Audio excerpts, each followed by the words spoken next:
والصلاة والسلام على سيد الأنبياء والمرسلين وعلى آله الطيبين الطاهرين وعلى من تبعهم بإحسان إلى يوم الدين أما بعد أعوذ بالله من الشيطان الرجيم بسم الله الرحمن الرحيم يا أيها الناس اعبدوا ربكم الذي خلقكم والذين من قبلكم لعلكم تتقون الذي جعل لكم الأرض فراشا والسماء بناء وأنزل من السماء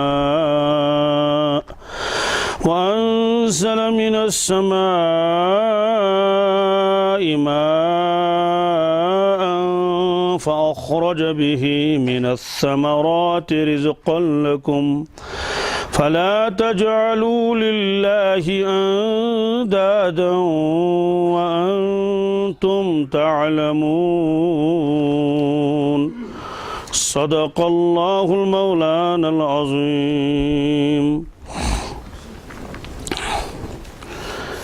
یا ایھا الناس اعبدوا ربکم، اس کی تشریح تو کل آ گئی۔ اس میں اللہ تبارک تعالیٰ نے تمام انسانوں کو مخاطب فرمایا۔ اس سے پہلے تو تین طبقات کا الگ الگ تذکرہ کیا تھا، ایمان والوں کا، کفار کا اور منافقین کا۔ اب تمام انسانوں کو اللہ تبارک تعالیٰ خطاب فرماتے ہیں، یا ایھا الناس، اے لوگو، اعبدوا ربکم، عبادت کرو اور بندگی کرو اپنے پروردگار کی، الذی خلقکم، جس نے تم کو پیدا کیا۔ یہاں یہ فرمایا اپنے رب کی عبادت کر لو، تو اپنا رب فرمایا۔ رب کے بارے میں تو آ چکا ہے، رب اس کو کہتے ہیں جو عدم سے وجود میں لائے کسی کو، پھر اس کی تربیت کرے اس انداز سے کہ درجے کمال تک اس کو پہنچائے۔ تو ظاہر سی بات ہے اللہ تبارک تعالیٰ کے علاوہ تو یہ صفت کسی کے اندر ہے ہی نہیں۔ اللہ تبارک تعالیٰ کے علاوہ جتنے بھی ہیں سب تو مخلوق ہیں، خالق تو ایک بھی نہیں۔ چاہے زمین ہو، چاہے آسمان ہو، چاہے جن ہو، یا چاہے انسان ہو، یا فرشتے ہوں۔ اس لیے فرمایا اپنے رب کی عبادت کر لو، اور رب کا لفظ اس لیے فرمایا تاکہ انسان کو احساس ہو جائے کہ مجھے تو اسی پروردگار نے پالا ہے، اسی نے مجھے زندگی عطا فرمائی ہے، کھلاتا ہے، مجھے پلاتا ہے، لہذا اس کی عبادت کرنا اب کوئی مشکل نہیں ہے۔ عربی میں ایک محاورہ ہے، الانسان عبد الاحسان، کہتے ہیں کہ انسان یہ احسان کا غلام ہوتا ہے۔ احسان کا غلام کا مطلب یہ کہ جو آدمی کسی پر احسان کرے تو اس کی فرما برداری کرنے کے لیے تیار ہو جاتا ہے، گویا غلام بننے کے لیے بھی تیار ہوتا ہے۔ کوئی آدمی کسی کو کتنا احسان کرے لیکن ظاہر سی بات ہے اس کو وجود تو نہیں بخش سکتا، موت و حیات اس کے ہاتھ میں نہیں ہے۔ ظاہری اعتبار سے مدد کر لے، کبھی کچھ کھلایا، کبھی کچھ پلایا، اور کوئی مدد کر لی، کوئی تکلیف تھی اس کو دور کرنے کی کوشش کی۔ تو جب اس کا احسان آدمی مانتا ہے تو پروردگار کا احسان کیسے نہیں ماننا چاہیے؟ اس لیے فرمایا عبادت کرو اپنے رب کی، ربکم، اپنے رب کی عبادت کرو۔ مطلب یہ ہے کہ اس کا تعلق آپ کے ساتھ ہے، آپ کا تعلق اس کے ساتھ ہے، اس کے بغیر تو آپ کی زندگی ہی گزرنا مشکل کیا ناممکن ہے۔ پھر آگے فرمایا وہ رب بھی ہے تمہارا اور تمہارا خالق بھی ہے، الذی خلقکم، اس نے تم کو پیدا کیا۔ عام طور سے دنیا میں تو اور بھی لوگ تربیت کرتے ہیں، جیسے قرآن پاک میں ہے کہ والدین کے لیے دعا مانگا کرو۔ کیا دعا؟ رب ارحمہما کما ربیانی صغیرا، رب ارحمہما، یا اللہ میرے والدین پر رحم فرما، اے میرے رب میرے والدین پر رحم فرما، کما ربیانی صغیرا، جیسے بچپن میں انہوں نے مجھے پالا پوسا، مجھ کو بچپن میں کھلایا پلایا، وہ سب کچھ کیا۔ تو اس کو بھی تو اگرچہ تربیت کرتے ہیں لیکن والدین اپنے اولاد کا خالق نہیں۔ ماں تو دودھ پلاتی ہے لیکن دودھ پیدا کرنا اس کے بس میں نہیں، کتنی مائیں شکایت کرتی ہیں کہ ہم اپنے بچے کو دودھ پلاتے لیکن دودھ ہی نہیں ہے، حالانکہ کھاتی پیتی بہت ہے۔ تو دودھ پیدا کرنا یہ کس کا کام ہے؟ اللہ تعالیٰ کا کام ہے۔ دودھ پلانا تو صرف ماں کا کام ہے، لیکن ماں کہاں سے لائے اگر دودھ ہی نہ ہو؟ تو اس طرح سے اللہ تعالیٰ نے فرمایا دیکھو میں تمہارا رب بھی ہوں، تمہارا خالق بھی ہوں، الذی خلقکم، جس نے تم کو پیدا کیا۔ تو پیدا کرنے والا بھی اللہ تبارک تعالیٰ، پھر پالنے والا بھی اللہ تعالیٰ۔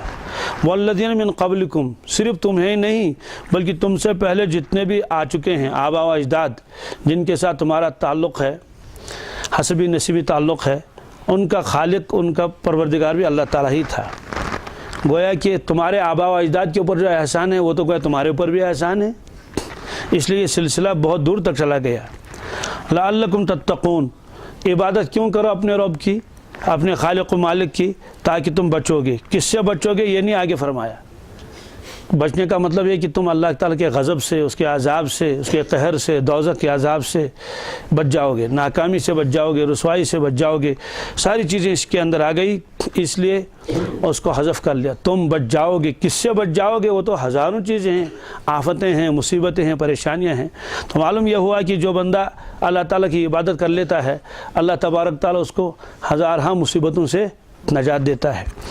بلکہ ایک آیت میں اللہ تعالیٰ فرماتے ہیں وَمَن يَتَّقِ اللَّهَ يَجْعَلْ لَهُ مَخْرَجًا، جو بندہ اللہ تبارک تعالیٰ سے ڈرتا ہے، ڈرنے کا مطلب یہ ہے اللہ تعالیٰ کی نافرمانی نہیں کرتا، اس کے عظمت اور اس کے خوف کی وجہ سے گناہوں کو چھوڑ دیتا ہے۔ يَجْعَلْ لَهُ مَخْرَجًا، ہم اس کے لیے مخرج بناتے ہیں۔ مخرج کیا مطلب ہے؟ نکلنے کی جگہ، یعنی دنیا کی کسی جگہ بھی وہ پھنسے گا نہیں، پریشان نہیں ہوگا، کتنی ہی مصائبوں میں ہوگا اللہ تعالیٰ اس کے لیے راستہ نکال دے گا اور وہ بچ جائے گا، نکل جائے، اس کے کام بنتے چلے جائیں گے۔ وَيَرْزُقْهُ مِنْ حَيْثُ لَا يَحْتَسِبُ، اور ہم رزق دیں گے اس کو ایسے ایسے راستوں سے کہ وہ ہم گمان میں بھی نہ ہو۔ ایک تو ہے کہ آدمی کو معلوم ہے یہ میری دکان ہے، یہ میرا باغ ہے، یہ میرا کاروبار ہے، تو اللہ تبارک تعالیٰ اس سے اس کو رزق دیتا ہے۔ لیکن یہاں اللہ تعالیٰ فرماتے ہیں وَيَرْزُقْهُ مِنْ حَيْثُ لَا يَحْتَسِبُ، کہ اللہ تبارک تعالیٰ اس کو ایسی جگہوں سے اور ایسے راستوں سے رزق عطا فرمائیں گے کہ اس کے ذہن میں بھی نہیں ہوگا کہ مجھے یہاں سے بھی رزق مل سکتا ہے۔ وہ سب تقوی کی برکت سے ہے کہ جب آدمی متقی اور پرہیزگار بن جاتا ہے۔ تھوڑا تھوڑا آگے آ جاؤ بھائی، دیکھو بیچ میں جگہ ہے۔ آگے اللہ تبارک تعالیٰ فرماتے ہیں کہ میں نے کیا کیا کیا تم لوگوں کے لیے۔ تھوڑا ادھر جاؤ، آگے آ جاؤ بھائی، وہ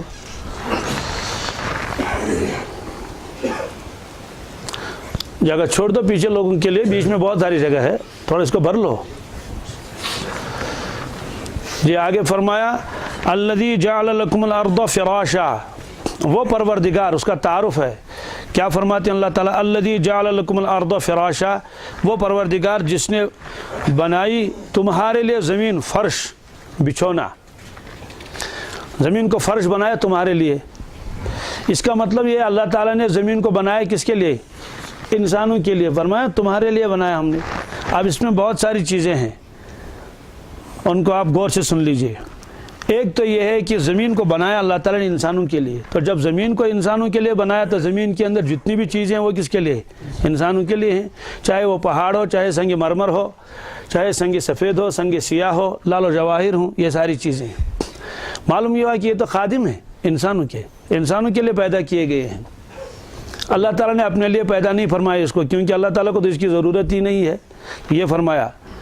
تو اسی لیے فرماتے ہیں کہ جب زمین اللہ تعالیٰ نے تمہارے لیے پیدا فرمایا اور بچھونا بنایا، اسے زمین کی کسی چیز کو تم جھکو گے، اس سے بڑی حماقت کیا ہو سکتی ہے کہ جو پتھر تمہارے کام کے لیے اللہ تعالیٰ نے بنائے ہیں، مکان بنانے کے لیے اور دوسری چیزیں بنانے کے لیے، اور اسی پتھر کو تم معبود بناؤ گے، اس سے بڑھ کر زیادہ خجالت انسان کے لیے اور کیا ہو سکتی ہے۔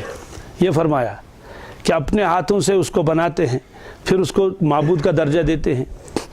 اصل میں یہی ہے کہ جب انسان اپنے مقام سے گر جاتا ہے تو وہ پھر جانوروں کے سے بھی بدتر ہو جاتا ہے۔ یہ قرآن پاک میں ہے ثم رددناہ اسفل السافلین۔ اس وقت آدمی کی عقل ماری جاتی ہے، کہیں اسٹیل کا خدا بنا لیا معبود، کہیں سنگ مرمر کا بنا لیا، کہیں لکڑی کا بنا لیا، کہیں اور چیزوں کا بنا لیا۔ اللہ تعالیٰ فرماتے ہیں جو چیزیں میں نے تمہارے لیے بحیثیت خادم کے بنائی تھی اور تم نے اپنے خادم کو ہی اللہ بنا لیا اور اس کو معبود کا درجہ دیا، اس کو خدا بنا لیا، اس سے بڑی زیادہ حماقت اور بیوقوفی کچھ نہیں۔ جعل لکم الارض فراشا، میں نے زمین تمہارے لیے فرش بنائی۔ یہاں کوئی